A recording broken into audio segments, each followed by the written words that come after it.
মহান। হ্যাঁ, আপনার জুলুম করবে আর আপনি তার বদলা নেবেন, তাহলে মহান কি করে হলেন? তাহলে মহান জায়গায়, ভালো জায়গায় যেতে হলে এই সমস্ত গুণামে মানে গুণান্বিত হতে হবে। অন্য হাদিসে বলছেন সিল মান কাতা, যে তোমার সঙ্গে সম্পর্ক ছিন্ন তার সঙ্গে সম্পর্ক জুড়ে দাও। ওয়া আসিন ইলা মান আশা ইলাই, যে তোমার সঙ্গে মন্দ ব্যবহার করে তার সঙ্গে ভালো ব্যবহার করো। ওয়া কুলিল হক ওয়ালাউ আলা নাফসি, আর নিজের বিরুদ্ধে হলেও সত্য কথাটা বলো। সত্য কথা তো সবাই বিরুদ্ধে বলতে পারে, নিজের বিরুদ্ধে হক কথাটা যে বলতে পারে সে হলো প্রকৃত মানুষ। আমার এটা জুলুম, এটা আমি অন্যায় করেছি, আমি স্বীকার করে নিলাম। এই যে নিজের অপরাধকে থাকবে না, বরং আমার ভুল হয়েছে স্বীকার করে নিলাম, নিজের বিরুদ্ধে না এটা আমার অন্যায় হয়েছে। এরকম ঘটনা আমি একটা দেখেছিলাম। ডাঙ্গাপাড়া মাদ্রাসা ভগবান আছে, একটা বিচার হয়েছিল। তো সেই বিচার আমিও গেছিলাম, আমাকে ডেকেছিল। মারামারি করতে গিয়ে একটা লোকের হাত ভেঙে যায়। বিচার হচ্ছে, বিচার চলছে। তো এক পক্ষ যারা মার খেয়েছে তারা বলছে ওরা মেরে আমার হাত ভেঙে দিয়েছে, আর এরা বলছে না ওদের নিজে নিজে মারামারি হাত ভেঙেছে। বুঝতে পেরেছেন? ওখানে একজন রেজাউল কারি সাহেব ছিলেন, ভালো বিচার করতে পারেন। কারি সাহেব দাঁড়ালেন, কিছু অস্টস করলেন, দিয়ে বললেন যে দেখো কে আসলে কার মায়ের হাতটা ভেঙেছে এটা তো বুঝতে পারছি না, না বুঝলে পরে কি করে বিচার করব? তোমরা বলো দয়া করে আসল কথাটা কে করেছো ভুলে দাও। কারি সাহেব কদিন আগে মারা গেলেন, হয়ে একটা নামী মানুষ বিচারের ব্যাপারে, লোকে খুব শ্রদ্ধা বলতে ব্যক্তি ওনাকে। কারি রেজাউল মানে কি চিনবেন হয়তো। দিয়ে একটা ছেলে, এরকম তাজা জোয়ান ছেলে, প্যান্ট শার্ট পরা ছেলে, মজলিসে দাঁড়িয়ে গেল, কাঁদতে লাগলো, বলছে মৌলানা আমি ওকে মেরেছিলাম, আমার বাইরের হাতটা ভেঙেছে। বুঝলেন? একেবারে ভরপুর এরকম মজলিসে ও দাঁড়ালো, দাঁড়িয়ে বললো যে আমি ওকে মেরেছিলাম আর আমার মারে ওর হাতটা ভেঙেছে। তো সবাই স্তম্ভিত হয়ে গেল, আর কি বলবে? চলেন এবার জুরি বলে না, জুরি সালিশ করতে আমি গেলাম। তো সবার একটাই বক্তব্য, যেহেতু ও স্বীকার করেছে যে আমি মেরেছি, ফলে আর ওকে জরিমানা করা যাবে না। কি করতে হবে না, তো ওই লোকের যা খরচ হবে উভয় পক্ষ দিবে, ক্ষতি করে দিতে হবে। যে মার খেয়েছে তারাও দিতে হবে, আর যারা মেরেছে তারাও দিতে হবে। বিচার দেখেন, যে যখন নিজের বিরুদ্ধে সত্য কথা বলবেন, সত্য কথার মান নেই, সত্য কথা যখন বলবেন তখন অটোমেটিক্যালি আল্লাহ তারা তো খুশি হবেনই, মানুষও খুশি হয়ে যাবে।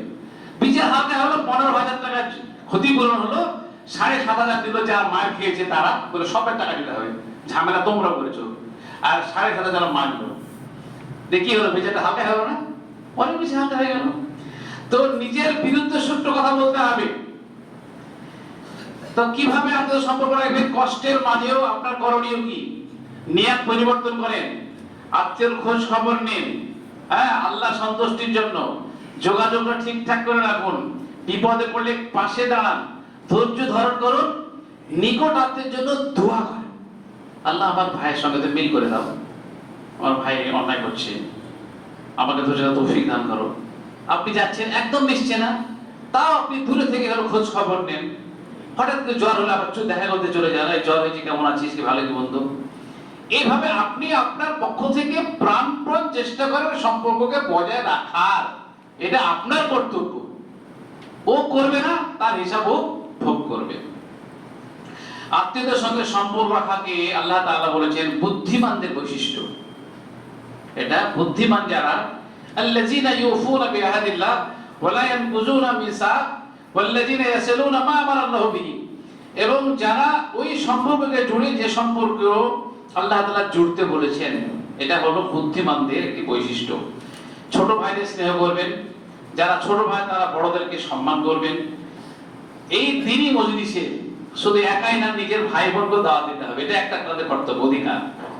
হ্যাঁ, আমি জাহান্নাম থেকে বাঁচবো, ভাইকে বাঁচাতে হবে না, বোনকে বাঁচাতে হবে না, ভাই বোনকে বাঁচাতে হবে না, তাদেরকে বলতে হবে না, তাদেরকেও দাওয়াত দিতে হবে, তাদেরকেও দিনের কথা বলতে হবে, তাদেরকে বুঝাতে হবে। হ্যাঁ, দিনই সংশোধন করতে হবে। এতে গেল আত্মীয়তার সম্পর্কেও রক্ষা করার ফজিলত। আত্মীয়তার সম্পর্ক ছিন্ন করলে কি হবে? আমি সম্পর্ক রাখবো না, আমার ক্ষতি করেছে, আমার কিছু করেছে, কিছু একটা বাহানা দিলে এখন জানালাগুলো খুলে দিলে মানে ভালো হতো। খুব গরম হয়েছে না? গরম লাগছে না? গরম হতে আমাকে লাগছে। আচ্ছা ঠিক আছে, এখানে ফ্যান নাই।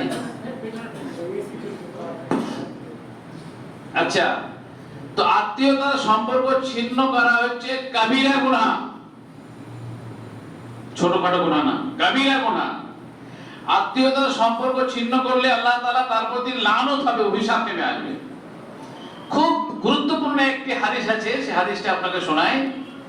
নবী সাল্লাল্লাহু আলাইহি ওয়াসাল্লাম বলছেন, হাদিসে কুদসি এটা, নবী সাল্লাল্লাহু আলাইহি ওয়াসাল্লাম বলছেন, খালাকাল্লাহুল খালকা। কি ব্যাপার, আজান দিছে কেন গো?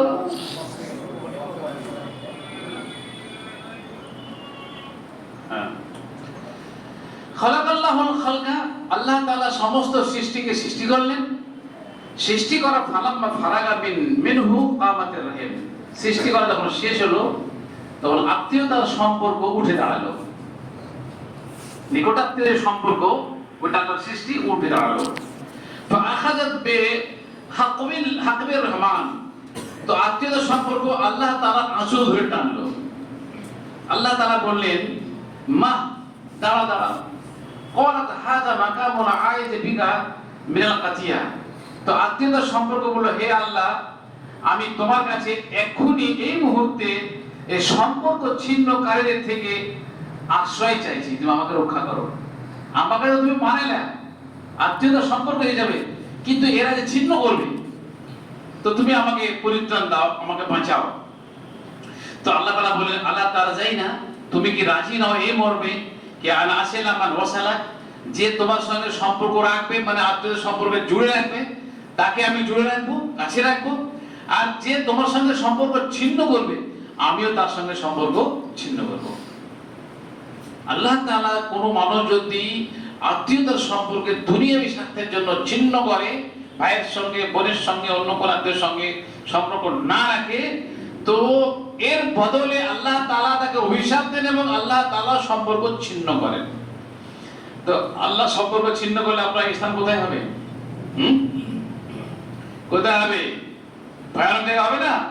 এর জন্য নবী সাল্লাল্লাহু আলাইহি ওয়াসাল্লাম বলছেন অন্য একটা হাদিসে, লা ইয়াদখুলুল জান্নাতা কাতিউন, যে ব্যক্তি সম্পর্ক ছিন্ন করে সে ব্যক্তি কখনো জান্নাতে যাবে না, জান্নাতে ঢুকতে পারবে না। এগুলো হচ্ছে খুলুদ ফিন নার না, এগুলো কিছুদিনের জন্য আর কি। আত্মীয়তার সম্পর্ক ছিন্ন করলে জাহান্নামে যেতে হবে, জাহান্নামের শাস্তি ভোগ করতে হবে, এটা কাবিরা গুনাহ। তো লা ইয়াদখুলুল জান্নাতা কাতিউন, জান্নাত, আত্মীয়তার সম্পর্ক ছিন্নকারী কখনো জান্নাতে যেতে পারবে না, সে জান্নাতে তাকে জাহান্নামের শাস্তি ভোগ করতে হবে। কাবিরা গুনাহ বরাবর যতটা তার কাবিরা গুনাহ আছে, এটা খুলুদ ফিন নার হবে না, কিন্তু জাহান্নামে একটা নির্দিষ্ট সময় পর্যন্ত পুড়তে হবে, কষ্ট পেতে হবে। এটা হলো আত্মীয়তার সম্পর্ক ছিন্নকারীদের কিছু মানে সাজা বা পাপের বিবরণ। এবার আসি কিছু দৃষ্টান্ত। সর্বোত্তম ভাই, সর্বোত্তম বোন,